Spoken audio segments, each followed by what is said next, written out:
Self-determination.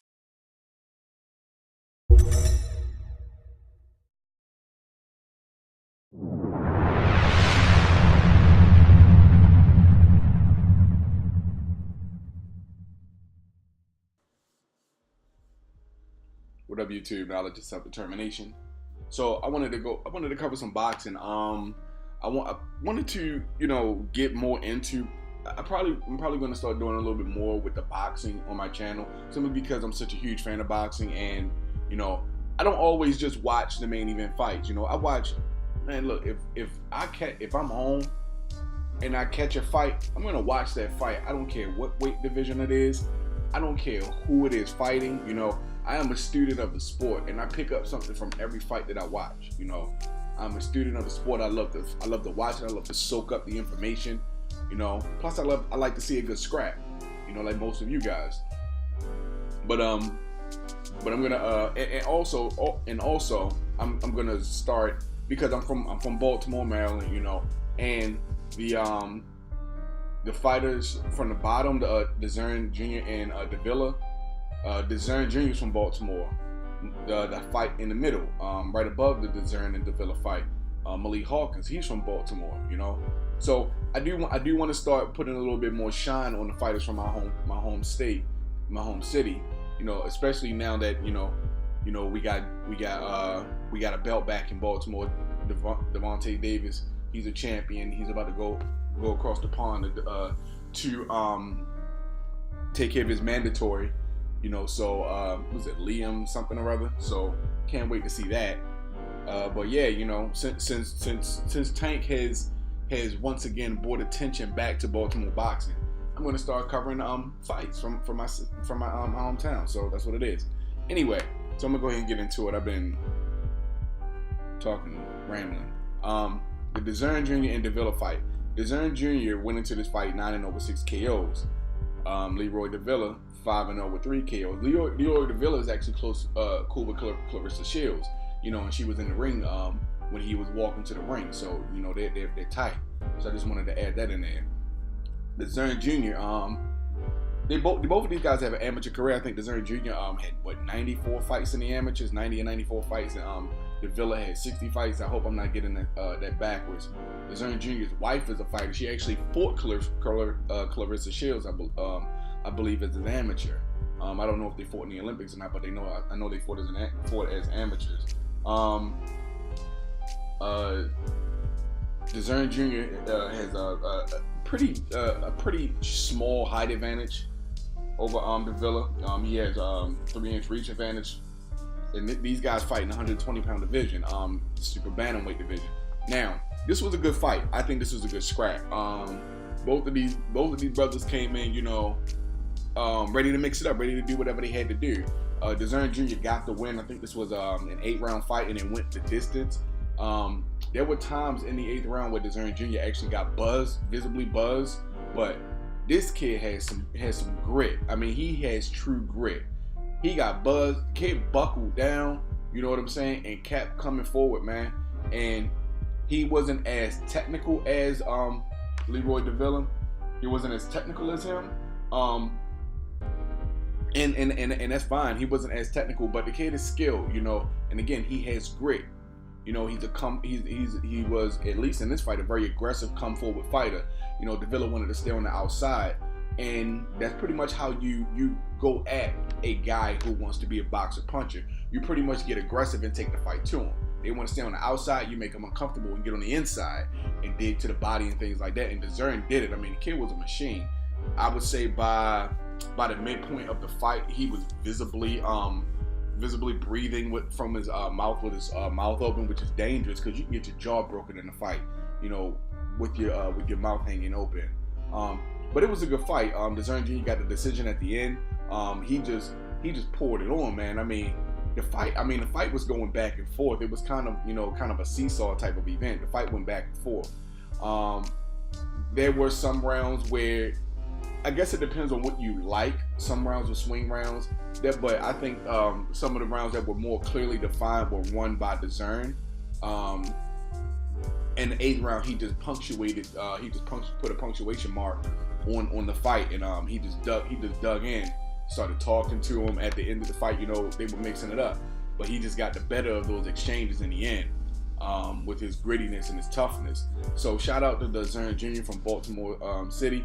I don't know which part of Baltimore, but shout out to my you know what I'm saying, to my shared city sibling, so to speak.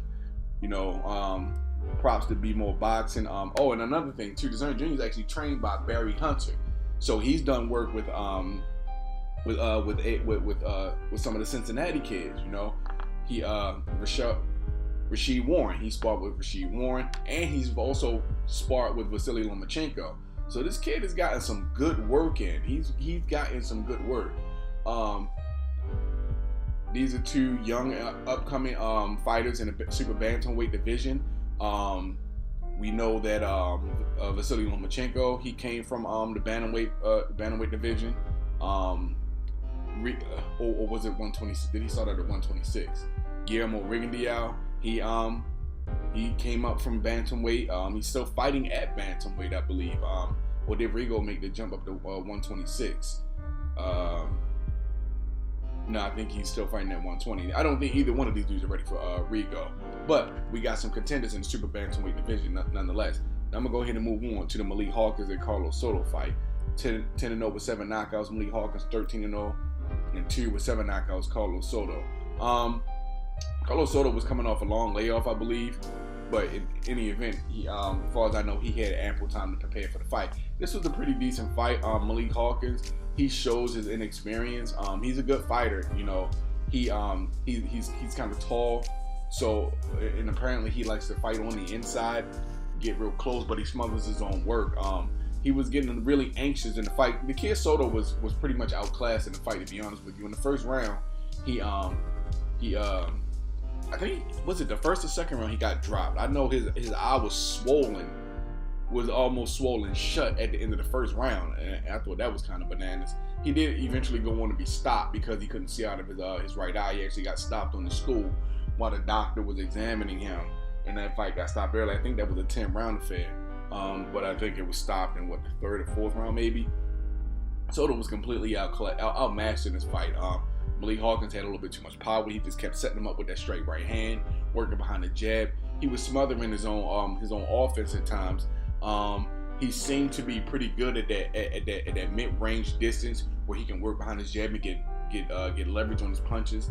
He keeps a wide stance, which is cool, you know, especially because Demetrius Andre kind of does that. He fights tall, but at times, but then he wants to come in.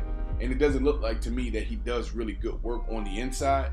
So I would stress to him probably not to focus too much on the inside. At least spruce up his inside game before he tries to take that into the ring with top-notch opponents. He might want to tighten up his inside game, or focus on working on his mid-range to long-range attacks, setting up his punches setting up his power punches with his jab. But it was kind of hard to gauge Hawkins because of the guy he was fighting. Soto, again, like I said, he didn't really look like he presented any challenge to Hawkins at all. So this wasn't a really good gauge of his skill set. He came out with the victory, a TKO stoppage. Kid quit on the stool basically, and that was a good fight. I think Hawkins did what he needed to do to get the kid out of the ring. He won the fight. There's just some things that I think he could definitely get better with his mid to long range fighting, and if he's going to work on the inside, he needs to tighten up his inside game, his offense on the inside. But other than that, it was a pretty decent fight. Another kid from Bivol. Shout out to the welterweight division. It's an 8-round fight. I'm sorry, it's right there over top of the actual card. Anyways, it was a welterweight fight. So yeah. 2 8-rounders down. Now, the Dimitri Bivol and Samuel Clarkson fight. 9-0 Bivol, 7 KOs. He's an WBA interim champion with 9 fights, light heavyweight. 9-13 with 12 KOs. Well, Bivol is now 10-0 with 8 knockouts because he stopped Samuel Clarkson. He dropped Samuel Clarkson twice in the fight before the stoppage. I think a round or two before the fight was actually stopped. Samuel Clarkson, he's a southpaw. Southpaw Dmitry Bivol. I think he's from Kazakhstan, one of the two places. But he's an Eastern European. He fights out of Russia. Samuel Clarkson had been on Showbox before. And it was a pretty decent fight. I think Samuel Clarkson needs to really, if he's going to stay in boxing, I think it may behoove him to possibly get a new trainer. Again, that's my opinion. I think he probably would, or maybe not a new trainer if he doesn't want, because I think his dad trains him. If he doesn't want to leave his dad and he wants to remain, loyal to his dad, bring somebody else into camp, because he's a southpaw. And there were a lot of things in that fight that Samuel Clarkson could have done way different. Like for instance, Bivol, for instance, he had a good jab and straight right hand. He had the fundamentals of those two punches down pat. Bivol also did something that a lot of guys don't do and have your weight classes. Bivol, he gets flat-footed when he's about to punch, but in between punches, he has that bounce. He has some springiness in his feet. When if he's coming forward and he's jabbing you, because Bivol, he's kind of like a lot of Golovkin. And I'm noticing this from some Eastern European fighters. He doesn't really open up his offense like hooks and body shots until he gets you to the ropes. For the most part, during the center of the ring, he's pretty much fundamentally basic, jabs and right hands.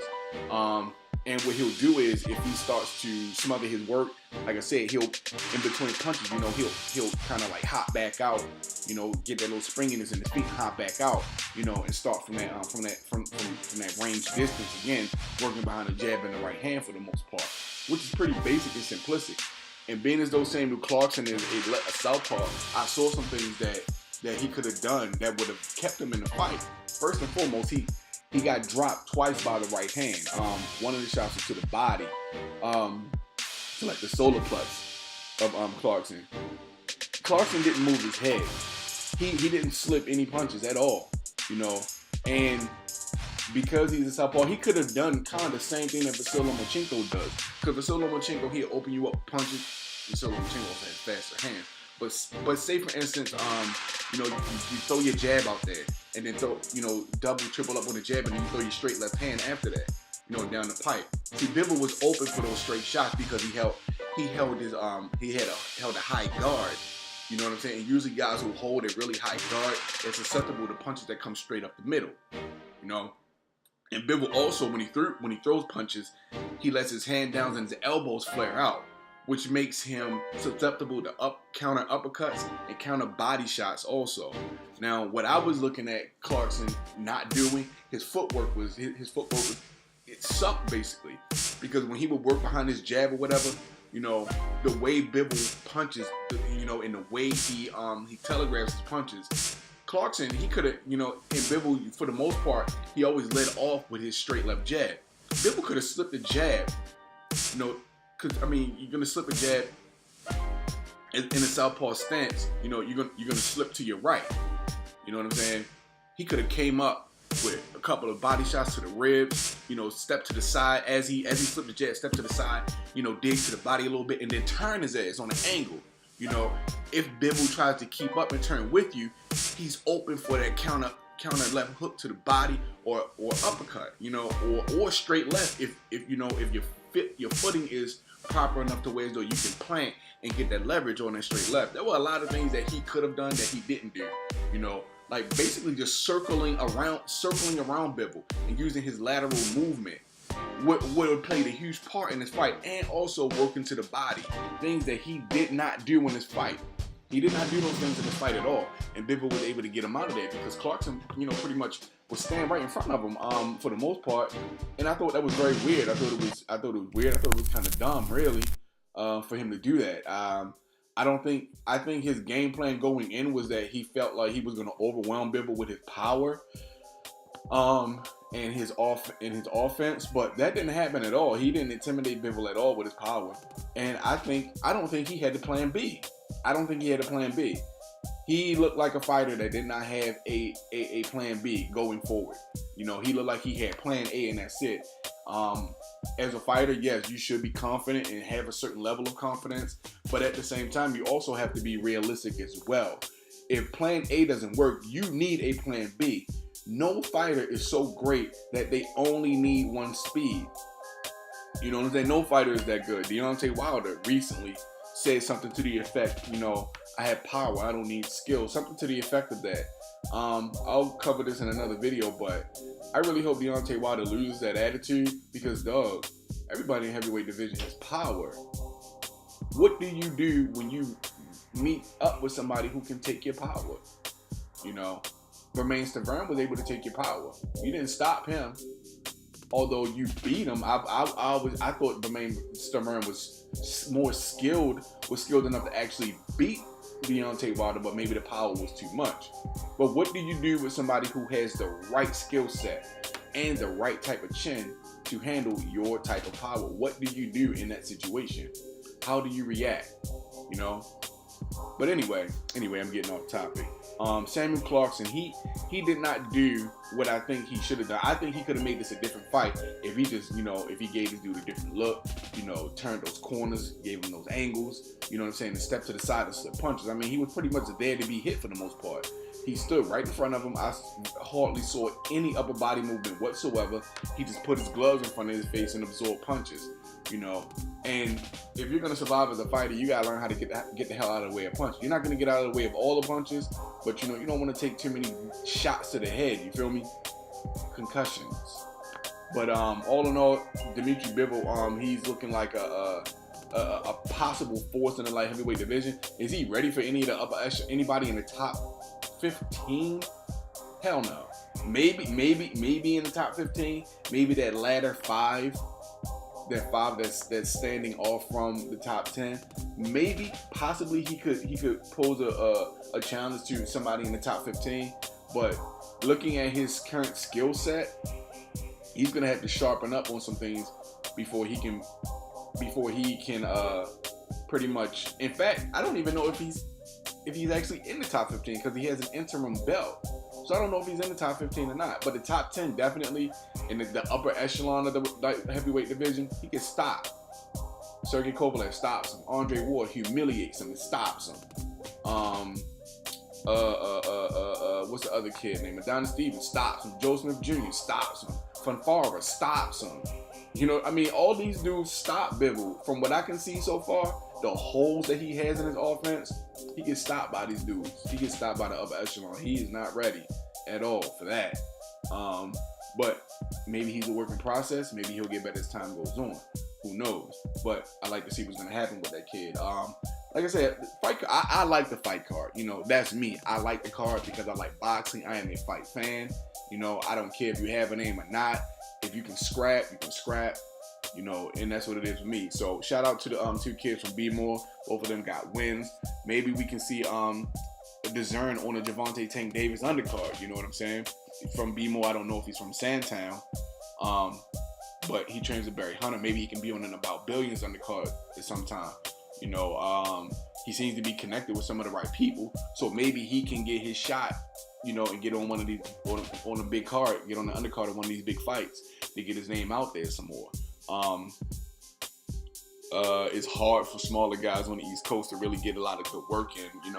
Maybe coming to the West Coast or even to the Midwest may be a good way for both of these guys to really launch their careers. But we'll see what happens, though. We'll see what happens. But that's all I have for these guys. Stay tuned for the next set of fights.